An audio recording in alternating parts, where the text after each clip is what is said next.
council meeting. First item on the agenda is apologies. Apologies from Councillor Davey, Councillor Sparks and Councillor Green. And we're being reminded that we actually have to vote on whether or not we accept them. But again, I think Councillor Davey and Councillor Green are ill health. They're all ill health. They're all ill health. Okay. So I'll put it to the meeting that we accept those apologies on grounds of ill health. Those in favour, please show. Do you need a second for that? Not if I move it from the chair. Right. Next item is declarations of personal and prejudicial interest in any item on the agenda, notwithstanding any of those that people have got prior agreed dispensations on. Anybody got anything to declare? Rob? Item 147.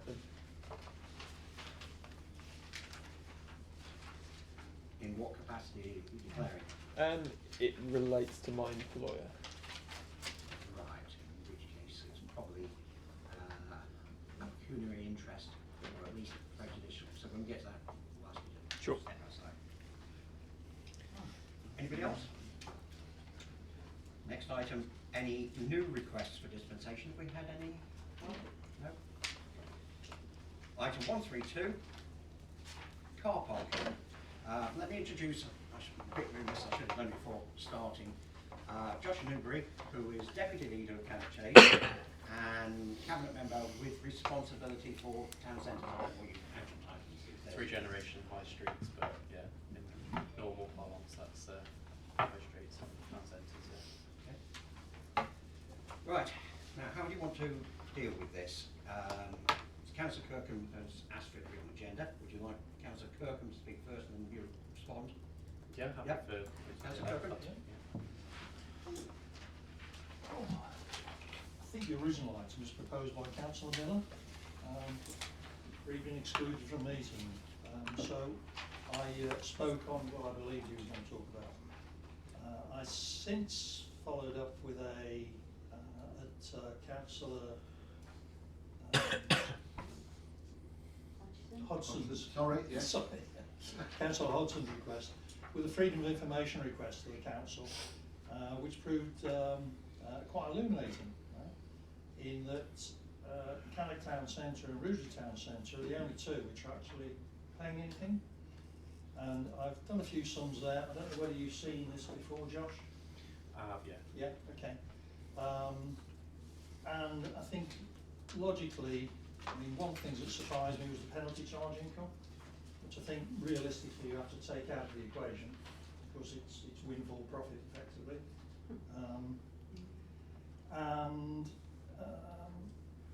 Really the costs come down. I know we've had costs in the past of 140,000 and what have you, but if I read this correctly in terms of splitting the costs across all parking spaces, then it comes out to the annual income is about 426 a space.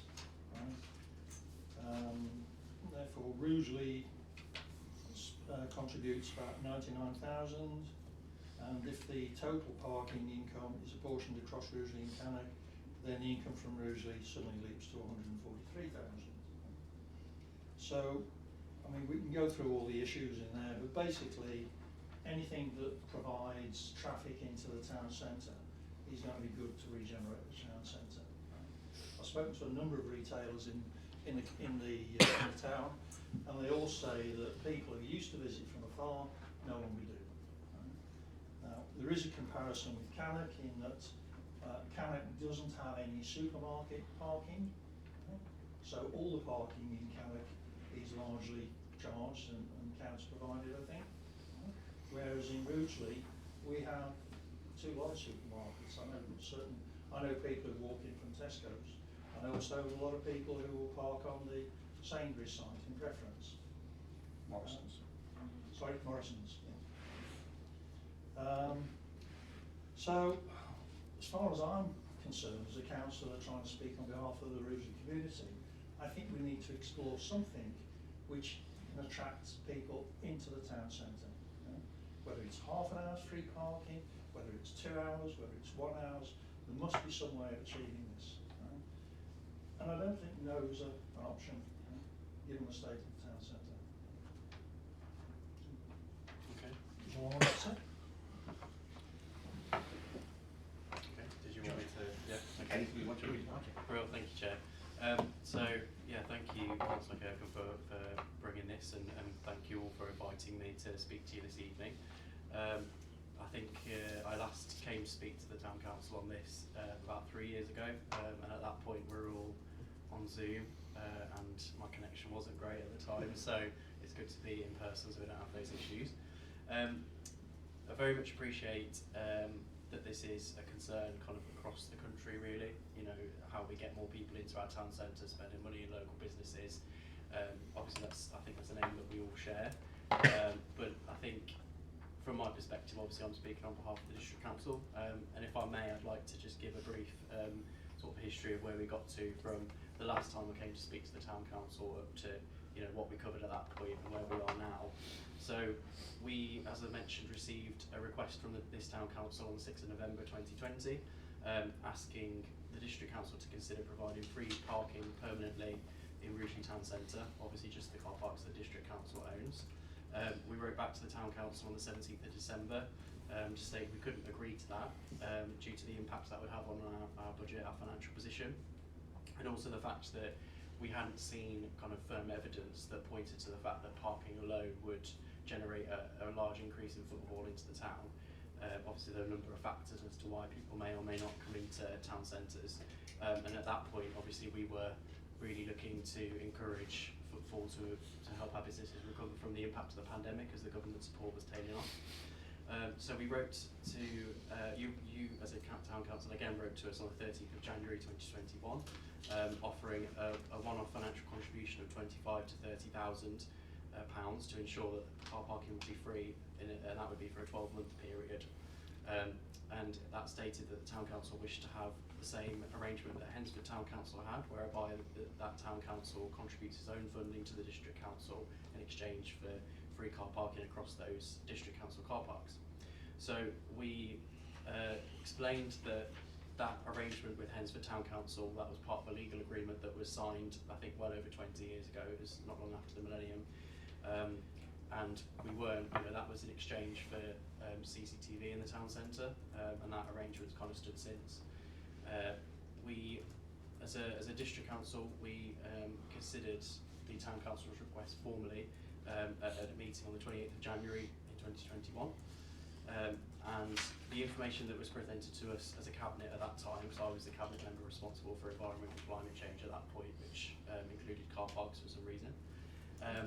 That highlighted that if we had agreed to the Town Council's proposal as it was on the table, it would have resulted in a loss of income for the district around about £67,000, and that was calculated as our anticipated budget income from car parking in Rugeley at that financial year, which was 97,000 minus the sort of maximum the Town Council was offering of 30,000.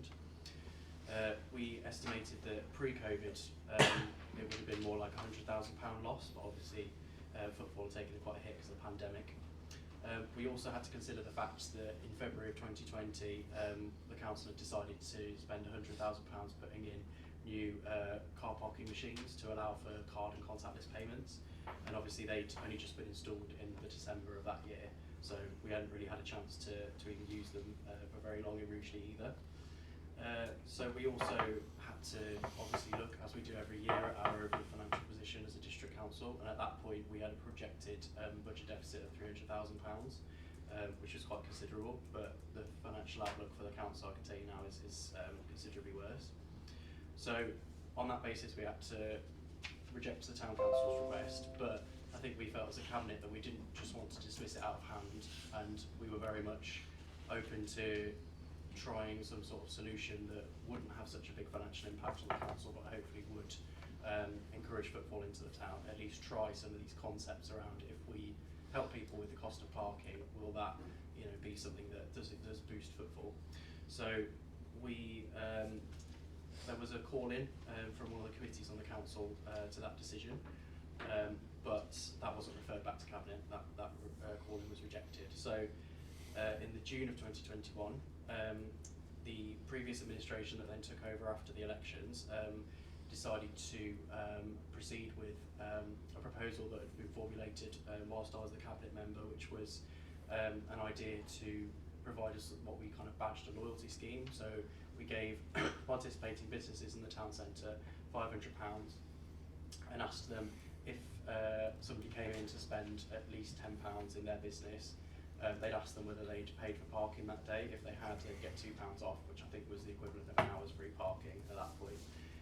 So that essentially offered those shoppers free parking if they made a purchase, and obviously that's ultimately what we wanted the scheme to achieve, was not just people coming into town but actually spending money in the businesses originally.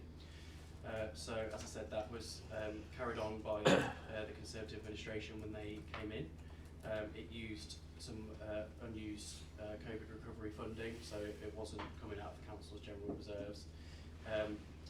So in the October of that year, Cabinet kind of took stock of what had happened so far, agreed to extend it through to the Christmas period up to the end of January 2022, because obviously we wanted to encourage footfall throughout the festive period as well.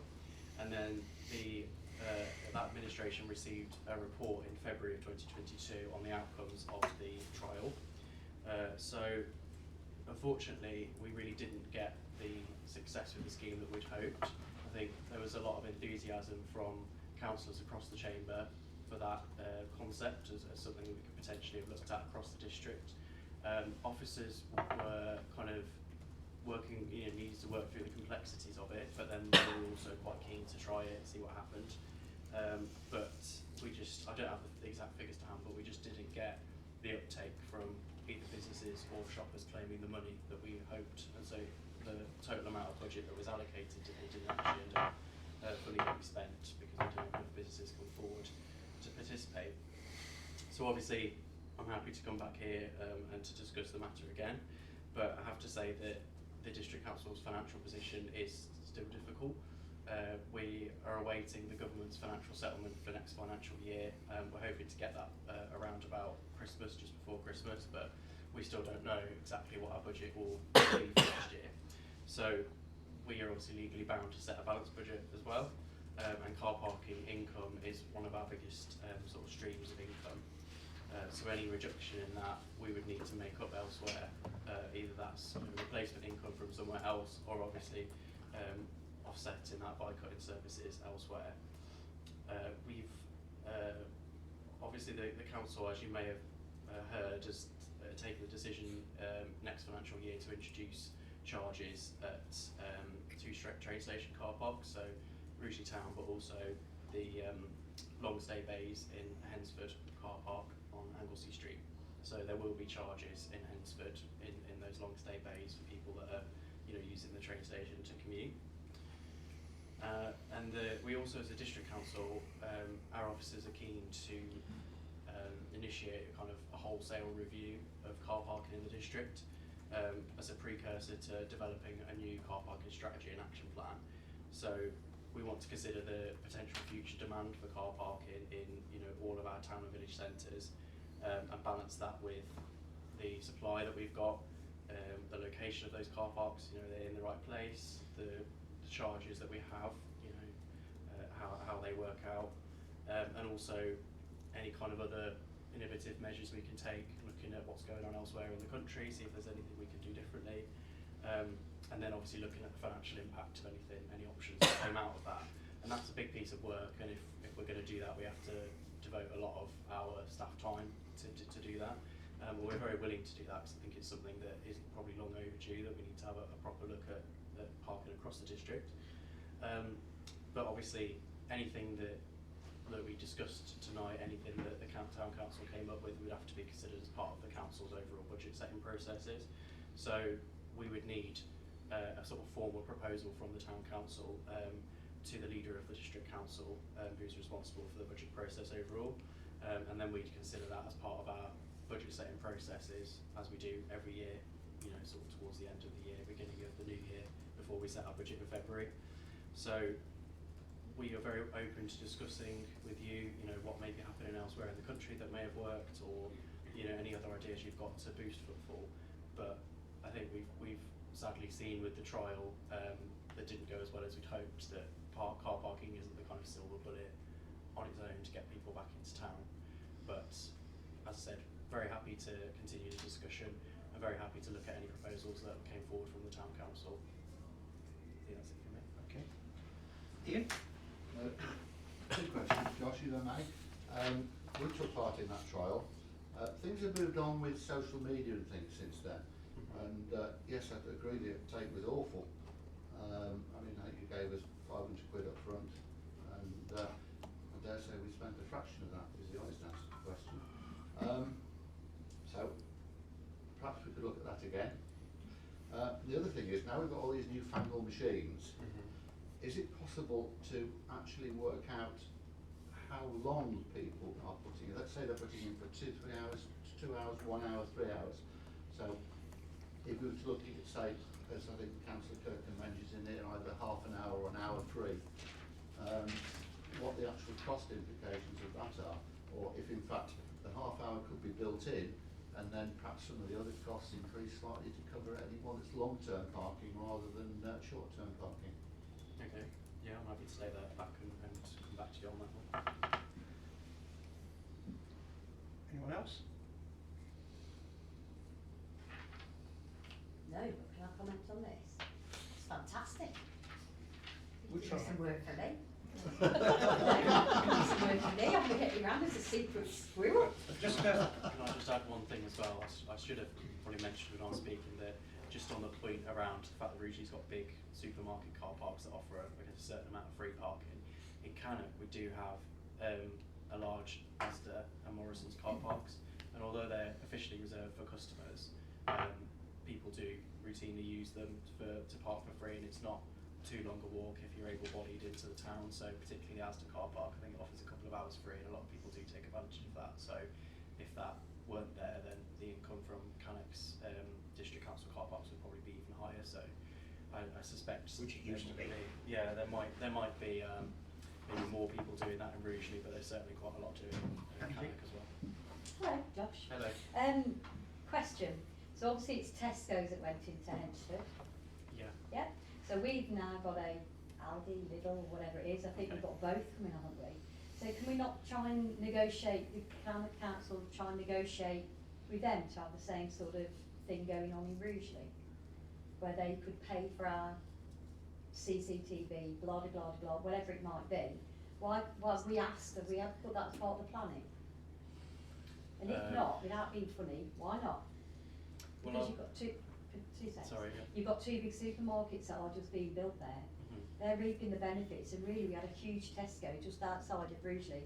Why was this not part of the planning applications? Because if it's I know it wasn't you were probably just at school at the time. However, it's the reality is we've got three big supermarkets that within the space of a few years have been built. So we should surely, as the council, should be asking the question. So my understanding around Hensford was that the deal between the town council and district council on CCTV and therefore free parking was made before Tesco's was built. I think it was kind of the early noughties, whereas I think Tesco's came at least 10 years after that. The money from Tesco, I believe, went into a big pot of Section 106 money, which has been spent on various projects over the years in town. So they've had new bike sheds, for example. They've had obviously the big upgrade to Hensford Park. So I'm not aware that any of that money went to kind of car parking or CCTV. I think it was on specific kind of infrastructure in the town. I'm not. So if it wasn't Tesco money, how come Hensford got that? How come they got the free parking?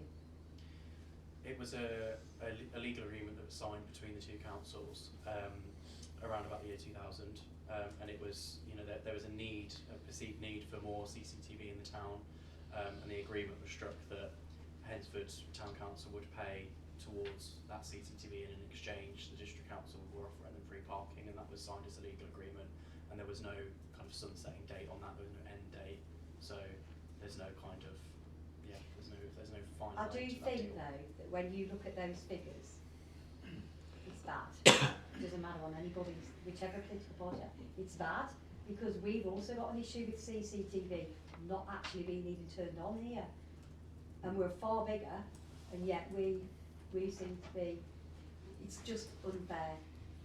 Yeah, okay. Well, Josh, O'Neill. I'll come in because I predate Josh by about 20 years in that respect. 40, Josh, get a I'm grip. I'm talking about on council. I'm not talking age, I'm talking about on council. Back in the early noughties, as they're referred to, when the agreement between the town council in Hensford and the district council was struck, Hensford's town centre was dead, totally dead. And it was felt that if charges were brought in there, the last few shops that were actually functioning would likely move out as well. So that was the basis of the agreement, and at one stage there was a proviso that when the Hensford regeneration took place, with Tesco's being there, with the work on the corner area where Aldi is and other improvements up the high street there, which were taking place roughly 10, 12, 15 years ago, that at one stage it was proposed that the car parking charges would be brought in Hensford. I'm pleased that Josh has said that they're now going to tackle the railway station issue, because even going back 10 years ago, there were numerous complaints that what actually happened as a result of the free parking in Hensford is that people travelled there from Heath Hayes, from Cannock, even Cannock and back on themselves, to park up for free and travel into Walsall and into Birmingham. As a result of that, the car parks, the two car parks nearest the station one itself, plus the co-op one, as I would refer to it as, were full early morning. And if they weren't full by the time that the business owners in the town came, they were full then. The net result was that actually shoppers in Hensford didn't benefit from free car parking, quite the opposite. Because what happened was that they would come in to try and park, this is before Tesco's was there, and all the parking spaces would have been taken by people who were either commuting or were actually working all day. So the person who wanted to come in and do 2 hours shopping couldn't find anywhere. So I'm very pleased that that's been tackled. I'm not so pleased about Rugeley Station charges, because I do use it occasionally. But other than that, it's the sensible thing to do. I have a nagging doubt that free parking per se in Rugeley would not go the same way, in a way, as what I've just described was the Hensford case, where the business owners would come in, park up for the day, because they would be at work all day, and that again, there would be a reduction in parking spaces actually available. My second thought is very much the fact that I'm going to be honest about this. I've only paid for car parking in Rugeley once in the last 2 years. And that was a meeting that we were at on a Monday morning. Because generally, if I come in, I park on one of the supermarkets and I'm done in less than 2 hours. And you've got 2 hours free parking there. And I think that is the case for a lot of people, particularly because of the proximity of Argos, Morrison's. Unless you're going to be in town all day, or a substantial part of the day, I'm not convinced that having free parking is actually going to make much difference to footfall. However, I do think that some free days, such as we'd have the 2 at Christmas still, I think, linked to the market perhaps, or free half days. I don't think half an hour would make any difference to people. But there may be some things that will work there, but will of course require the town council to subsidise, I'm sure. Correct me if I'm wrong. Well, the steer I've kind of had from a financial perspective is that the council can't really afford to be subsidising parking at this point. We're having to make some really unpalatable decisions because of the financial position we're in. So, Oops. Angie? I'm going to say one last thing. That's great, that's your opinion. Yep. But there are other people's opinion, and I think that it's worth us exploring everything. And Josh is here, so he was going to say something before you jumped in. But I'm just saying that.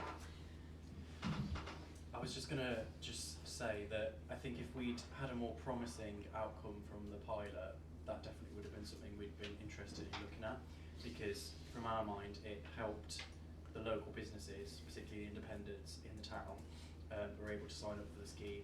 Yes, it was COVID recovery money that funded that particular pilot, but we Have were you still conscious got that money, it, Josh? no, I'm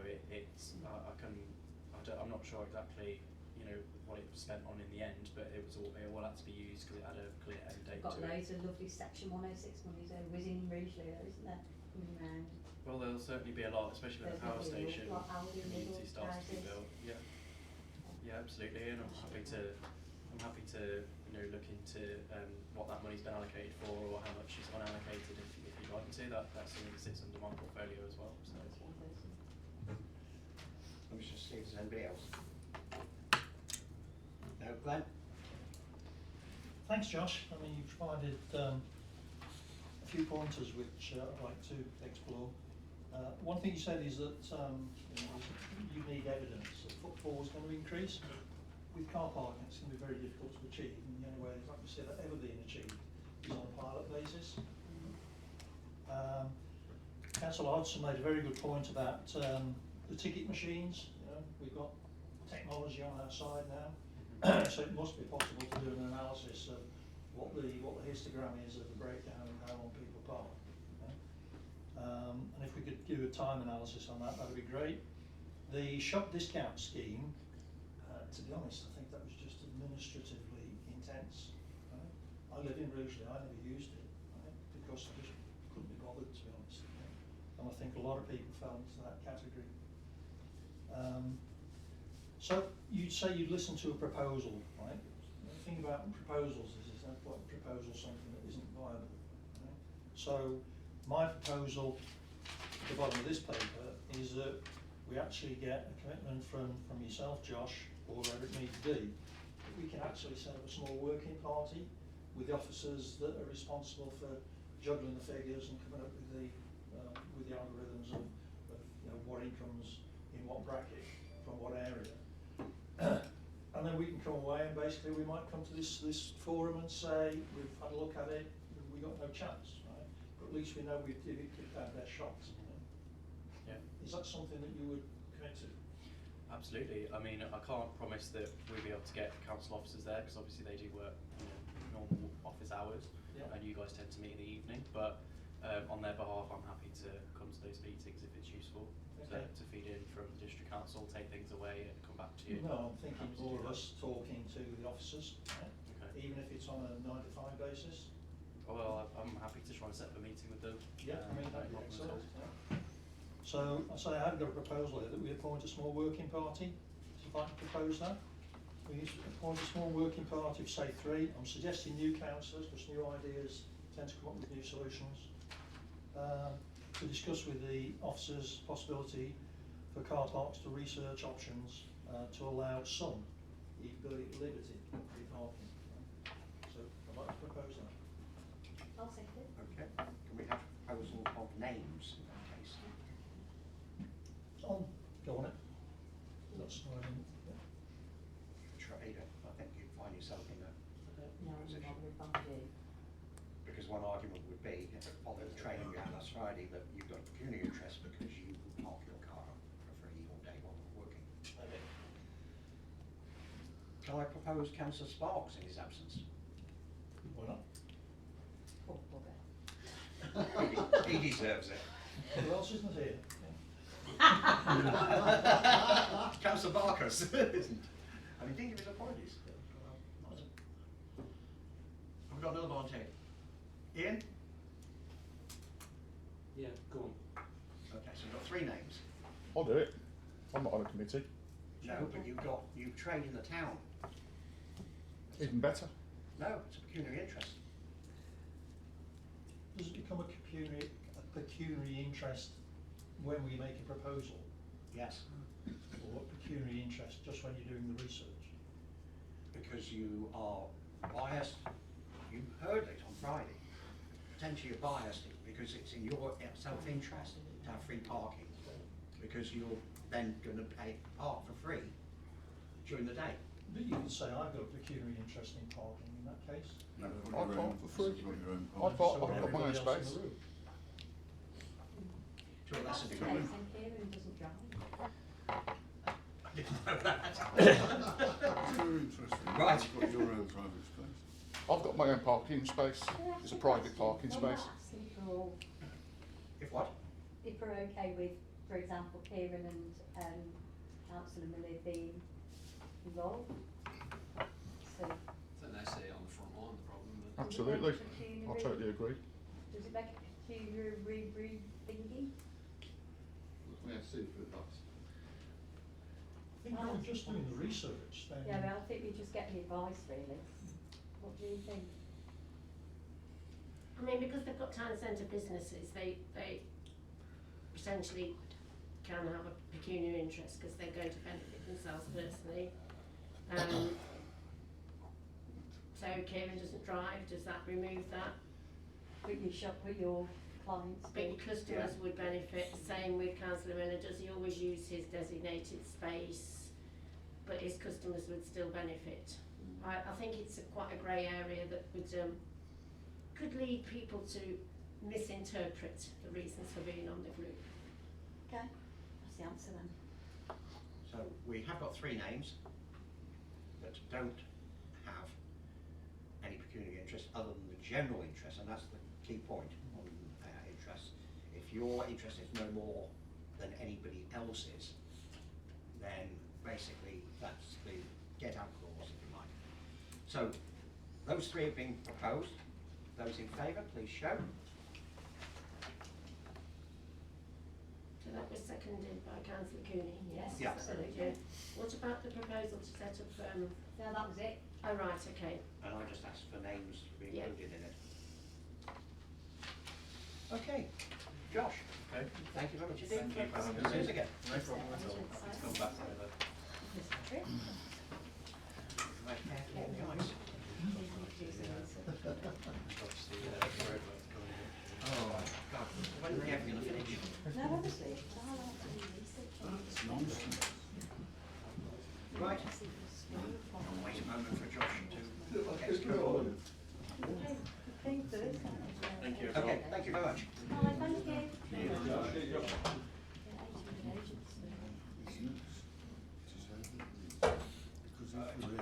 Item 133, I close the meeting for public session and invite any comments from the public.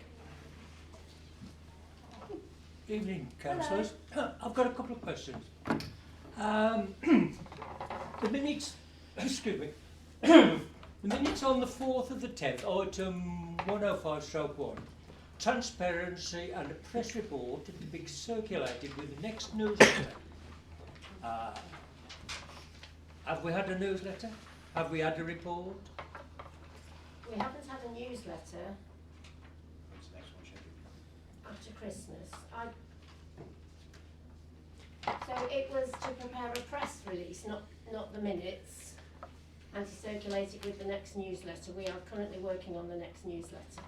If you say so, madam. Next question. The next question was, it was also to hold a meeting with PSO Kevin Lee to discuss the fraud. Did this in fact happen? Yes, it has happened. Right. And who? No, wait, hang on a second. Did this in fact? And also, I think, did the informal meeting discuss the issue before or after? That meeting hasn't taken place. That meeting hasn't taken place.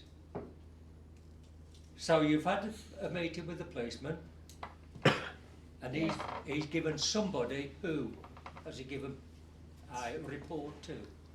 There is no written report, it was a verbal report. Oh, all right, then who was at that meeting? There were 6 or 7 councillors. 6 or 7 councillors. And how am I, Jack Carlos, to find out that? There will be no written report. So, all right, who was at that meeting? Would you like to tell me what went on? No? Yes, I'm more than happy to stand up. Councillor, Inspector Sergeant. Yes. So, Could this not be reported under matters arising? well, we'll do it. Dudley attended. He was very disappointed at the turnout, particularly as the people who actually wanted the meeting didn't turn up. And he spoke to the meeting for probably about half an hour on the events that happened that were all discussed at the extraordinary meeting that was held in January this year. And we're moving forward to a further meeting to discuss it. Was there any, when you say the public was asked to attend and there was nobody attending? No, I'm referring to the public meeting that Councillor, Councillor, Mr Kirkham called, Mr Kirkham, earlier in this year. Public meeting that was held at, where was it held at then? Yeah. The meeting with PCSO Heatherley was not a public meeting. It wasn't a public meeting. So, are we, the taxpayers of this town, not to find out what was said? Or are we to find out what was said? Well, there's no plans to publish any minutes. Ah, It wasn't right, I a see. formally called meeting. I see. Well, all right, let that lie. Just bear in mind that this is on How's Your Father, and all the world and his wife will ignore it exactly like that. I've ignored it for the last 50 years, but nevertheless. Next thing, a There's no meeting. need for your sarcasm.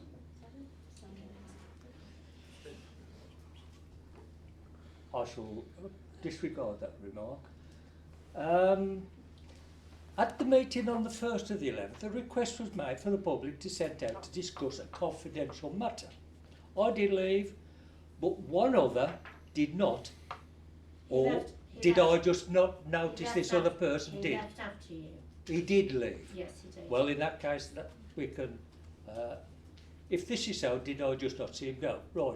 Who decides the agenda for this meeting? I put the agenda together. You decide the agenda. How do you get to decide the agenda? Who gives you? Who says to you? Come to you and says, "Can we discuss?" And you say, "Yay or nay." Nobody comes to me. It's my role to put the agenda together. Councillors have the right to request that items are included on the agenda. So like tonight we've discussed car parking and Councillor can put together some figures to support Right. that. That's what I wanted to know. So it is. Well, when is this agenda published? Actually published? It has to be published 3 clear working days before the meeting. Three days. Saturday, Monday, So Tuesday. I've got that. I've got an agenda now, and I've had it tonight. I've received it tonight, and that's the first time I've had a chance to look at it. And I've told you before, I'm not the sharpest knife in the box. I've got to read that, decide, blah blah blah, and then go away. No. You could come in on Friday and collect a copy of the agenda. And the agenda is put on the notice boards in the town. Yeah. Yes, the agenda is, but how has that agenda been arrived at? That's what I'm trying to You've find had out. the answer to that question. I put it Oh, together. all right, okay. All right, I'll just shut up, sit down and say no more. Thank you. Okay, moving on. I reopen the meeting, and item 135 is to consider and approving the council meeting minutes on 1st of November. Page by page. Firstly, for accuracy, then we'll take matters arising afterwards. Page 1. Page 2. Page 3. Would someone like to move them as a true record? Does anyone? Thank you, Kieran. Is there a seconder? Ian. Those in favour, please show.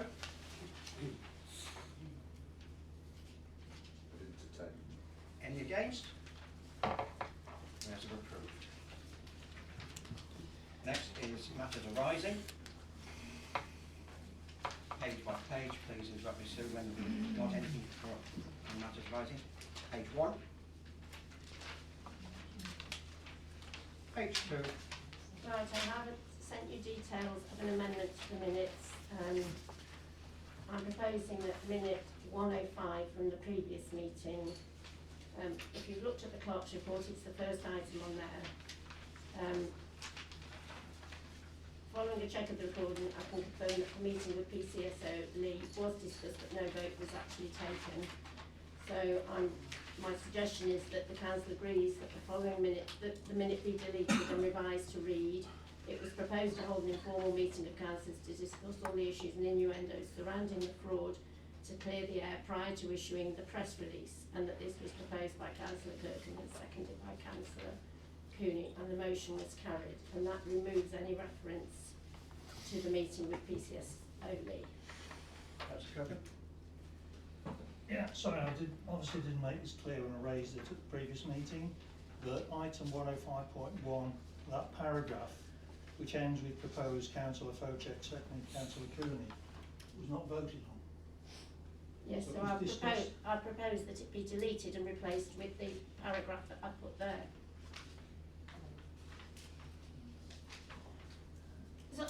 Sorry, I've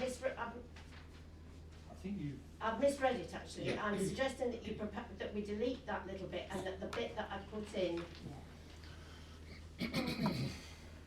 So there was a discussion about the press release, there was a proposal made. But it right? wasn't voted on, It was seconded, but it was never voted on. Right? which is what I've written here. But you're saying that it was proposed to hold a meeting with Kevin Lee, right? That motion was carried, but it wasn't carried because it wasn't voted. Yeah, I put here Kevin Lee was discussed but no vote was taken, That's right, so that's correct. yeah. So you're replacing, It- right, okay. It was proposed to hold the informal meeting of councillors. Sorry, I apologise, Sue, I didn't realise Yeah. you'd removed the first paragraph. Okay, so can we vote on that correction to the minutes? Those in favour, please show.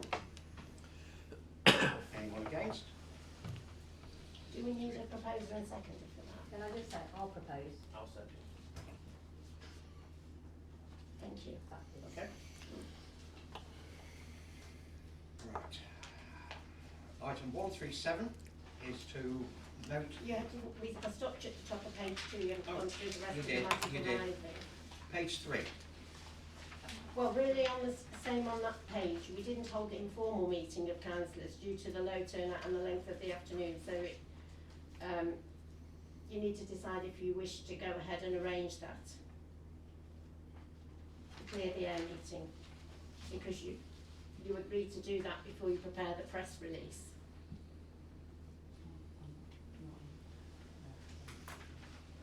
Nobody proposing it. So What is So it? The you've clear got the a air propos- meet? Is it the clear the air meeting? Yes. I propose it. I'll second it. those in favour, please show. Oops. 5, 6. Those against, please show. When only 6 could bother to turn up for it in the first place. Is that 3 or 4 against? 3. I'm not voting for it. When do you want me to arrange this meeting for them? Can I say something? Yeah, please do. Because I think that if it's the case, are you actually going to turn up? Absolutely. If you are, then I will. Absolutely. Turn up, because I will. I'll come, but I don't want to waste my time and effort. Well, I thought it was, the idea was, I thought it was your idea, the It absolutely CTA was, but meeting, the and then thing it was is- cancelled. The what, sorry? I thought it was cancelled for some reason. I want to check that the PCS, so you're looking puzzled, sorry. I'm sorry. You're looking puzzled. So I don't understand I just what want you're to trying to check say. that we're going to be turning up. So if the answer is yes, of people turning up, then I will vote and say yes. Yes. We vote Well, because if people are going to turn up, I would vote for the meeting. How if people are not going to turn up, like last Friday night, I wasted virtually a whole day here Yeah. last Friday. I'm sorry, I thought it was cancelled last Friday. It was cancelled. Only So the once- clear the air, only the clear that's the air what we're meeting was, interested the in. other two Yeah, that's the things- one we're interested in, isn't it? The one we're talking about now. It was cancelled, not by us. I didn't attend because I was told it was cancelled. If if it was going ahead, I'd have attended. But it And wasn't. absolutely would have. And you wanted to talk to personally, nobody else wanted to, but you wanted to talk to No, I Kevin think we Lees, did, you, it's just you that said, because you Tell you wanted what. to listen to what he'd got to say. Right, should we take another vote? Can we take Right. another vote, please? Don't try and tell us that we're Those not in attending. favour and will attend, please show.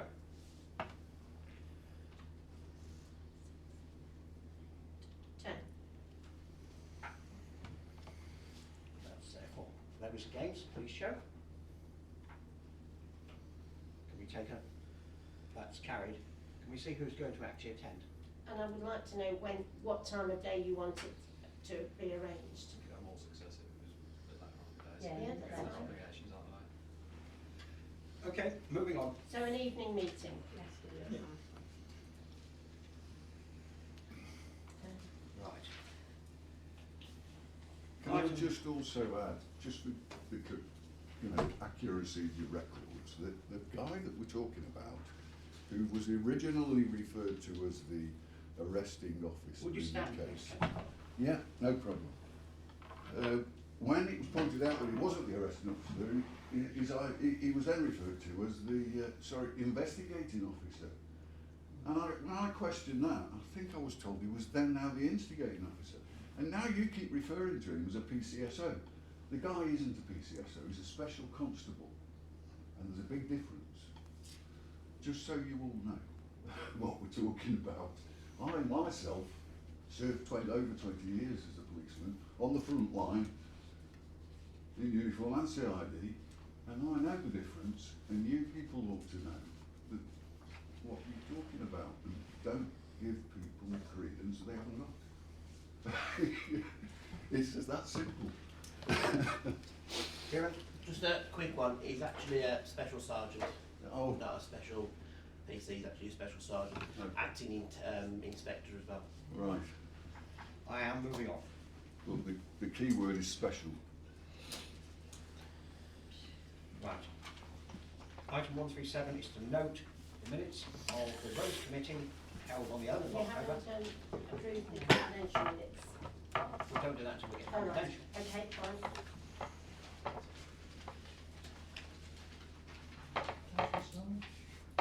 So, the noting of the Rose Committee, community engagement and the Finance and Management Committee, I've not been able to see those on the website.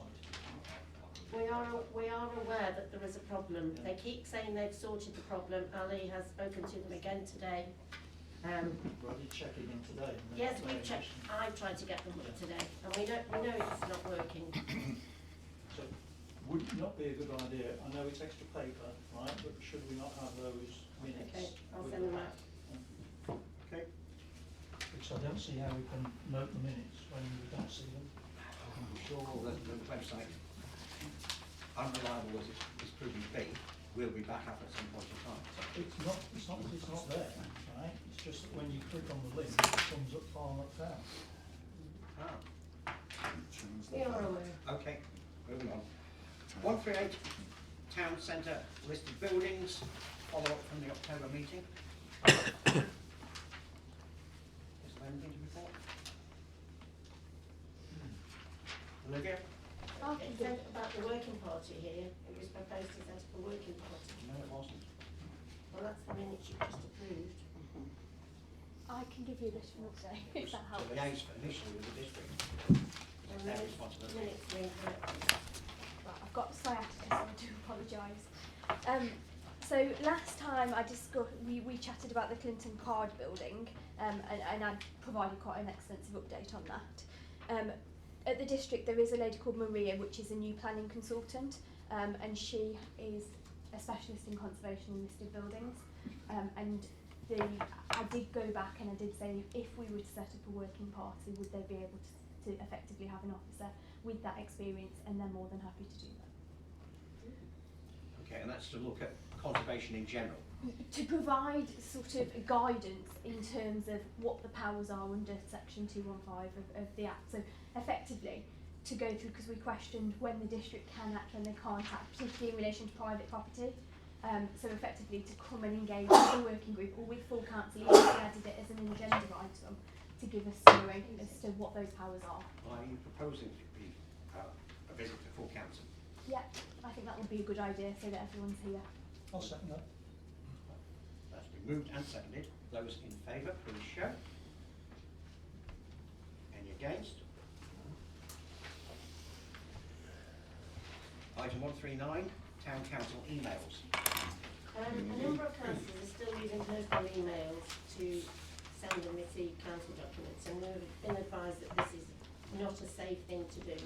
So as of tomorrow morning, you will all have a town council email address. The ones who haven't got them, I've handed out details of how you access them and your passwords.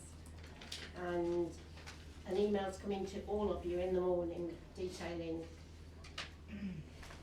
the list of town council email addresses. If any of them don't work, please let me know and I can take it up with Holker. If you don't tell me, I can't do anything. Okay. Councillor Turpin. I think the final adoption of council emails is a welcome reinforcement of the GDPR regulations which Councillor Gay spoke to in July. But what I want to touch on is a number of councillors recently made me aware that some councils and council staff are sending emails that exclude certain councillors. Having seen the emails, I believe they're both at best inappropriate, derogatory and divisive, at worst they're downright insulting, xenophobic, and in my view verging on racism. The emails show a complete disregard for the civility and respect that we signed up for in the council code of conduct. What I find amazing is that none of those councillors who leapt to their keyboards to make such an issue of Councillor Miller's confidential email to Councillor Stanley made any comment whatsoever. I believe what even worse is our chairman then chose to use his official email to share that private council business from Councillor Miller, along with the emails in question, with not just chosen councillors, but with also a member of the public.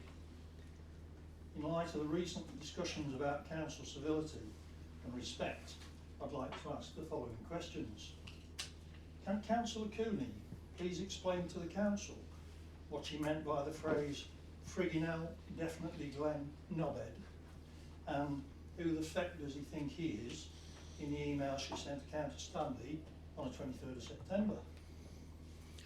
Can Councillor Stanley explain what he meant and intended to achieve with his email dated the 23rd of September, the same day, as he means his constituents in Moscow targeted at Councillor Miller, followed by the phrase, glory to Ukraine, death to Putin. Good grief. Why his reply specifically excluded Councillors Clark, Miller, Kirkham and Lees, but included not just a member of the public who used to be a councillor, but the rest of the council. Potentially not just breaching council confidentiality, but also GDPR. I've also been made aware of another email sent on the 13th of October, sent from an officer of the council, convening what appeared to be a secret meeting of just 11 councillors.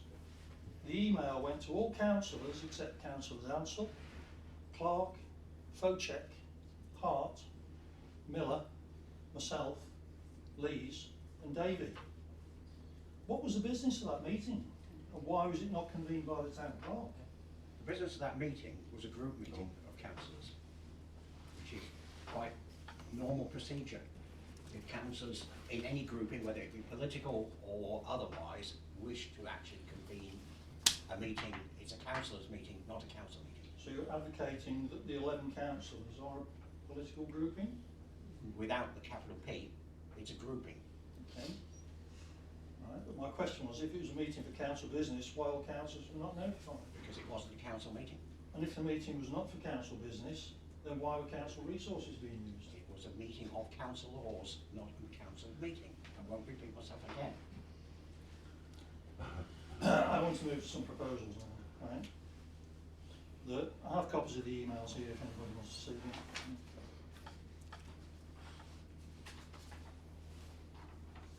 That Councillor Stanley and Cooney make a public, unreserved apology to Councillor Miller and myself for the terms used and the implied in their emails. In view of the public and blatant breach of the code of conduct regarding civility and respect, they consider their position. Third proposal, that the town clerk investigates a selected meeting email and reports back to the full council at the next meeting. Councillor Stanley may have already done that. And that councillors are made aware of what monitoring will be undertaken on official council emails in the future. Councillor Green. First of all, I'll absolutely apologise because I actually didn't really particularly know you very well. So from my point of view, I'll apologise absolutely 100%. I won't consider my position. I will report myself to the monitoring officer though. Okay. And I'll apologise for what I said to Councillor Miller. But my political views on that particular issue are well known, but my choice of words were not very appropriate. Can I also now raise another email from Councillor Kirkham, which basically says, and I'll only read one line of it, constituents, so you're not the MP, you don't have constituents, regularly ask why Rugeley has so many council staff and what are they all doing. That's derogatory to the staff because of the tone. Councillor Kirkham? I disagree regarding derogatory. People do approach me, and I'm sure they approach other councillors, and ask why 70% of the precept is being spent on staff salaries. It's not. And why more of it can't be diverted into the economy. Would you sit down? Sorry, I thought I had 5 minutes as a speech. No, you don't. I don't. You're changing the... No. You're basically using terms that you don't understand, or if you choose to not understand. The 70% is not staff salaries. There's a sign that went up on the notice board which said what the salaries were and what the precept it is. says what the staff costs are, Staff which costs. includes the on costs as well. Okay, so you're including pensions. Right? Pensions and national insurance. So staff costs, right? So the inappropriate term you're taking me to task for is using the term salaries. Because it's incorrect. I don't think so. It's incorrect. It's salaries plus national insurance plus staff pensions. Are you saying that what we put on the notice board, because there was 220,000 went to staff costs and 315,000 was the precepts, that's what Mr. Kirkham's talking about? So you're saying that's wrong? What was on the notice board in the town centre? I'm saying the terminology is wrong that he is using. And it's derogatory in the sense that it suggests that all that money is going as staff salaries. I apologise for using the term salaries. I will in future use the term costs. Fine. Okay. Can I just go back to the emails? I mean, I'm extremely upset about your comments. I'm extremely upset about what Councillor Cooney said as well, because I think to stand there and say, go on about transparency, and you said about slanderous and all the rest of it, and then you've done exactly that. You know, you're totally bang to rights. And do you know what? She's said that she'll go to the monitoring officer. Is that what you're going to do? I think the monitoring officer is already involved.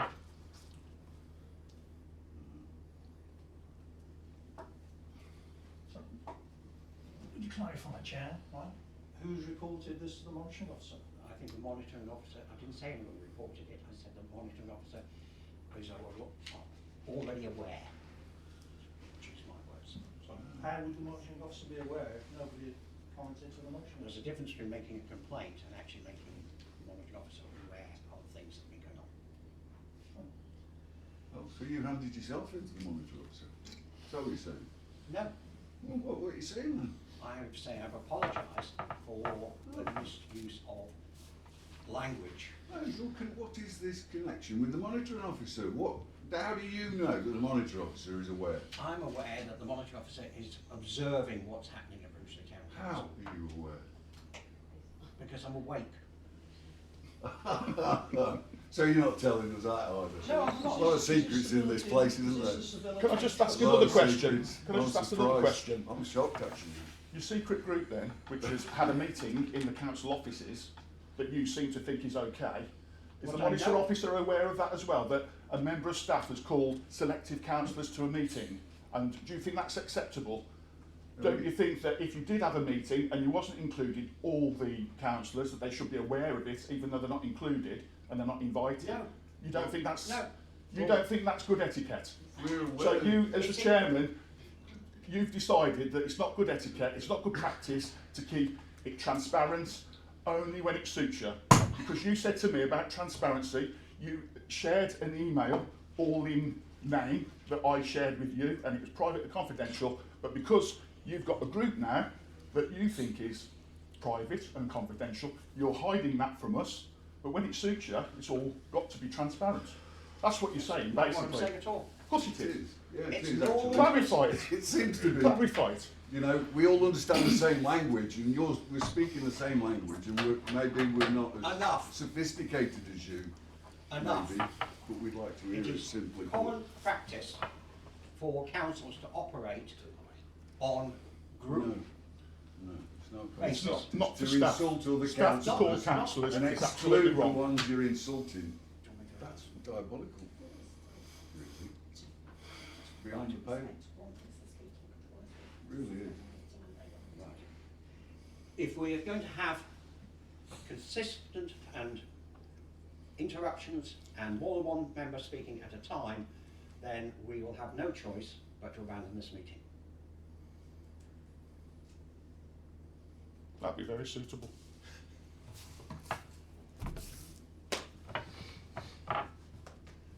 It's normal, common practice, as I'm sure Olivia and Rob Oh dear. At and the district council, we do have group meetings, yes. Yeah. Every group does. and when there is a shared administration, there are more group meetings, including shared group meetings. Isn't it? So it's common practice. Councillor Kirkham. I think we all want to move on. Right? All I would say to Councillor Kearns is I accept your apology, right? But your reasoning was that you didn't know me. Right? I don't actually believe that calling a fellow councillor a knobhead, right, is acceptable either. Well, I'll second any proposal you want to make, Mr. Kirkland, by the way. Can I You know, just we respond need- back? Yeah. And then I will sit down. We want to get Again, something done about that. you know, what do you want me to say? Like, I wholeheartedly apologise. Yeah. My choice of words were incorrect. Right. But it was a qualification on it. There's not a qualification on it. There My isn't now. choice of words Yeah. were incorrect. Olivia? Sorry, I'm really struggling. Can I stay stood up, Joe, afterwards? Is that okay? You can stay sitting down if you I'm want. better stood up. Oh, okay. I appreciate what I've been listening this evening, and I think some of the things that have been said are wrong, and we've had apologies. And can we just get back to making Rugeley better for the residents we represent? I don't come here, however many times a month, to just do this. I want to go out there and make a difference and actually get back to the agenda items that we can practically get involved in, get out there and make a difference. That's what we're here to do. And I appreciate that we've had apologies, we've had that, and I get it, and it is equally important. But we're not, while we're doing this, we're not making it better out there. And that's why that's why I stood, that's why I continue to be a councillor. I do it because this is my town, this is where I live, it's the people I represent, and I want to make it damn better. And I sit here, and this is doing absolutely nothing. We are just wasting time. Officers sit here, they're paid officers, we're wasting their time. What difference, when we leave this conversation tonight, what difference have each and every one of us made?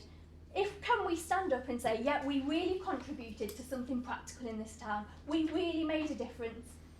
I can't, but that's what I want to do, and right now I'm not doing it, and I think we absolutely need to get back to what matters. Thank you, Chair. And moving on. Oh, you've got any Have we? proposals that Councillor Kirkham made? Okay. You've got 4 you got a copy of the wording? Because I was looking Yep. at it at shorthand.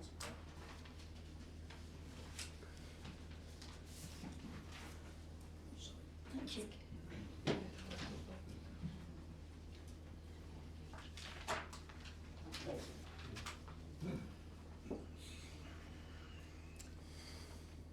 Proposal 1 is that Councillors Stanley and Cooney make a public unreserved apology to Councillors Miller and Kirkham for the terms used and implied in their emails. We've both done that. Do you need to have a proposer and second? Well, as we've already done it. And That's that proposal. the second one, in view of the public and blatant breach of the code of conduct regarding civility and respect, that they consider their positions. Those in favour of that, please show. Those against, please show. That's shocking. It's 4 to 5. So that's defeated. Really? That the town clerk investigates the selected meeting email and reports back to the full council at the next meeting. I'm not quite sure what that means in detail. Those in favour, please show. Nobody wants to know. Those against, Really? please show. Come on, Fat, you must want to know, surely. That's 4 and 5 again. The council is made aware of what monitoring will be undertaken on official council emails in future. Those in favour, please show. We in favour of this one. Any against? I'm bothered. Right. I haven't got a seconder for that one, the motion that's been carried. I haven't got seconders for any of them actually. Yes, you have, councillor Clark. Oh, right, seconded. sorry. Second them all. Right. Item 140, pedestrianisation and vehicle access. Councillor Clark. Can I suggest that we defer that to another meeting?